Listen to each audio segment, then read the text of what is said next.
Happy new year, শুভ সকাল। কেমন আছেন আপনারা সবাই?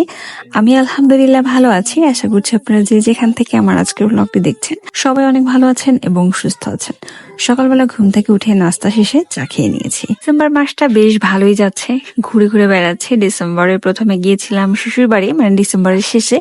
এখন এসেছি বাবার বাড়িতে। সো এখন ঘুরে ঘুরে বেড়াচ্ছি। আজকে বছরের প্রথম দিন, বেশ ভালোই শুরু হলো দিনটা এবং আশা করছি বছরটা অনেক সুন্দর কাটবে এবং সবকিছু সুন্দর সুন্দর ভাবেই যাবে। যাই হোক, সকালবেলা চা খেতে খেতে দেখলাম একটা বিড়াল গাছে উঠে বসে পড়েছে। এখন তো সে বিপাকে পড়েছে, তাকে দেখার জন্য এত মানুষ ভিড় করেছে, এই জন্য সে এখন আর নামার কোনো রাস্তা পাচ্ছে না। খুবই কষ্ট করে শেষমেশ অবশেষে নামতে পারলো। তারপরে চলে গিয়েছে আমার বাবার ছোট্ট একটা ক্ষেত আছে, সেখানে কি কি সবজি চাষ হয়েছে সেটা দেখার জন্য। এই যে কতগুলো ধনিয়া পাতা হয়েছে, এটা আসলে আমার বাবার উদ্যোগ না। আমার বাবা মনে করে ধনিয়া পাতা চাষ করলে হচ্ছে জায়গা নষ্ট হয়, অন্য কিছু সে চাষ করতে পারে না। বাট যেহেতু ধনিয়া পাতা আমি কিনে এনে রেখে গিয়েছিলাম, তাই বাধ্য হয়ে অবশেষে ধনিয়া পাতাটা লাগিয়েছিল। তারপরে হচ্ছে লাল শাকটাও আমি কিনে দিয়ে গিয়েছিলাম বীজটা।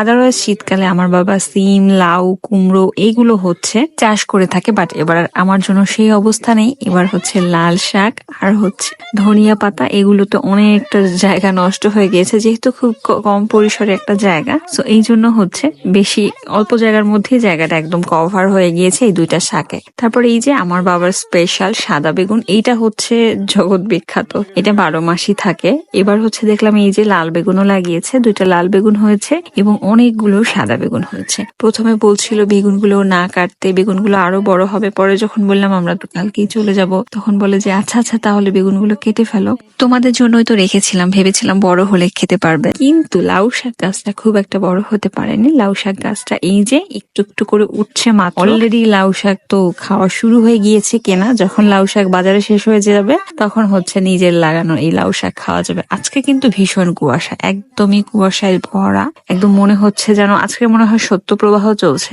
একদম ভীষণই ঠান্ডা, একদম রোদ উঠে নাই, খুব একটা বাজে অবস্থা। যাই হোক, তারপর হচ্ছে এই যে এটা হচ্ছে তালের আটি, যেটাকে কিনা ভিজিয়ে রাখা হয়, পরবর্তীতে এটাকে কেটে কেটে খাওয়া হয় অথবা হচ্ছে মিষ্টি করে রান্না করে খাওয়া হয়। আপনাদের কোন কোন অঞ্চলের মানুষ এটা খায় আমি জানি না, বাট আমাদের বরিশালের মানুষ এটা খায়। তাল খাওয়ার পরে হচ্ছে তালের যে বিচিগুলো থাকে, এটা একটা বালতিতে হচ্ছে ভিজিয়ে রাখতে হয়। তারপরে এরকম গজ হয়ে যায়, গজ হয়ে যাওয়ার পরে হচ্ছে একটা সময় পরে সেটাকে রান্না করে খাওয়া হয় মিষ্টি মিষ্টি করে, ওয়ান কাইন্ড অফ মোরব্বা টাইপের। সো আমার আব্বু হচ্ছে এটাকে কেটে দিচ্ছিল, সুন্দর করে কেটে কেটে রাখছিল এবং ক্লিন করছিল, মানে ক্লিন করে পরে হচ্ছে রান্না করা হবে। তো এগুলো আসলে খুবই রিস্কি কাজ, একটা হাতের উপর পড়ে। অনেকেরই শুনেছি তালের আটি কাটতে গিয়ে হাতের আঙ্গুল কেটে গিয়েছে। সো খুবই রিস্কি। তারপরেও আব্বু আম্মু জমিয়ে রেখেছে আমরা কবে সবাই একসাথে আসব তখন এটা কেটে খাওয়াবে আমাদেরকে। সো আমি ভিডিও করার জন্য পাশে বসেছিলাম, পরে আব্বু আমাকে এক পিস দিল যে এটা খেয়ে দেখো। পরে আমিও একটু খেয়ে দেখছিলাম, আসলে ভীষণই মজা। এটাই হচ্ছে বাবা মার ভালোবাসা, সবকিছু জমিয়ে রাখে সন্তানদের জন্য, যখন সবাই আসবে একসাথে তখন হচ্ছে খাওয়া হবে। এটাই হচ্ছে বাবা মায়ের ভালোবাসা। আসলেই এইসব জিনিস আসলেই অনেকেই মিস করে, যাদের নসিবে আছে এখন পর্যন্ত আলহামদুলিল্লাহ সবকিছু একটু একটু করে ছেলেমেয়ের জন্য রেখে দেয়।